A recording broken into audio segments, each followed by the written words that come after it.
আসসালামু আলাইকুম রহমতুল্লাহ বারকাতু। অনেকে আসইন রোহিঙ্গা মুসলমান হলরে নিয়ে কটুক্তি করন। আসলে বার্মার মধ্যে রোহিঙ্গা মুসলমান যারা এরা খুব নির্যাতিত। প্রায় 40-50 বছর ধরে সরকারে তারারে কোনো লেখাপড়ার সুযোগ সুবিধা দেন না এবং বিভিন্ন সুযোগ সুবিধা তাই বঞ্চিত করছে। এমনকি তারারে 2015 পর থেকে প্রায় 17 সাল 10 পর থেকে 17 পর্যন্ত প্রায় 10 লাখ রোহিঙ্গা মুসলমান হলরে আমরা বাংলাদেশও ফাটানো হয়েছে। বাংলাদেশ সরকার এই সময় আশ্রয় দেওয়ার ইচ্ছা আসেন না, কিন্তু জনগণের চাপে সরকারে তখন আশ্রয় দিছিল। তো আমার কথা হইল, আমরা যারা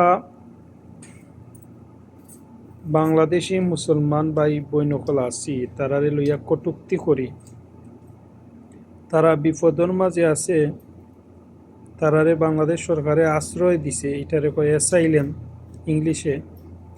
যেটা আমরা ইউরোপের বিভিন্ন দেশ আইয়া অ্যাসাইলেম লই, আশ্রয় লই আর কি।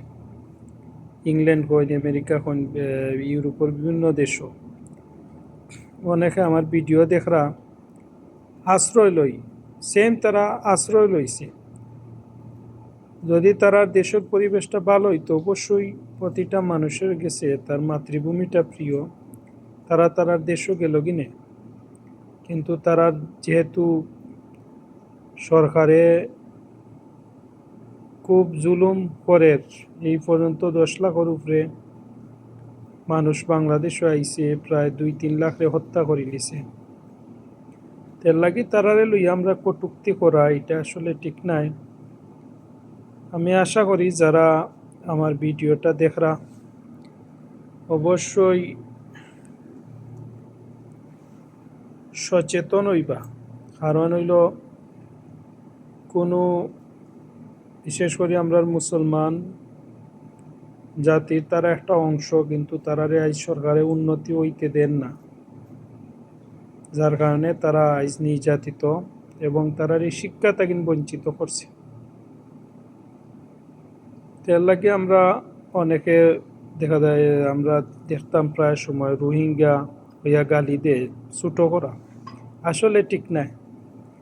যেমন ইউরোপের বিভিন্ন দেশও আপনি ইয়া আশ্রয় লইরা, আরব দেশও লইরা, এখন আপনাদের তো অনেকে যে সময় গালি দিব রিফিউজি হইব, আপনার তো এই সময় কেতা লাগবো, খারাপ লাগবো না? সেম তারারও খারাপ লাগে, তারা পরিস্থিতির শিকার হয়ে গেছে। আমরা তো ধরিলাও রুজি রোজগারের লাগি অনেকে ইউরোপের দেশে আইয়া, বিভিন্ন দেশে আইয়া আশ্রয় লইছেন। আর তারা তো তারা যাওয়ার ইচ্ছা আছে, অনেকের ধন সম্পদ আছে, টাকা পয়সা আছে, ধনী ধনী পরিবার। আমি 2017 সালে একটা ডোনেশনের কাজও, একটা চ্যারিটির কাম করার লাগি, তারারে সাহায্য সহযোগিতা করার লাগে আমরা 2-3 জন গেছিলাম।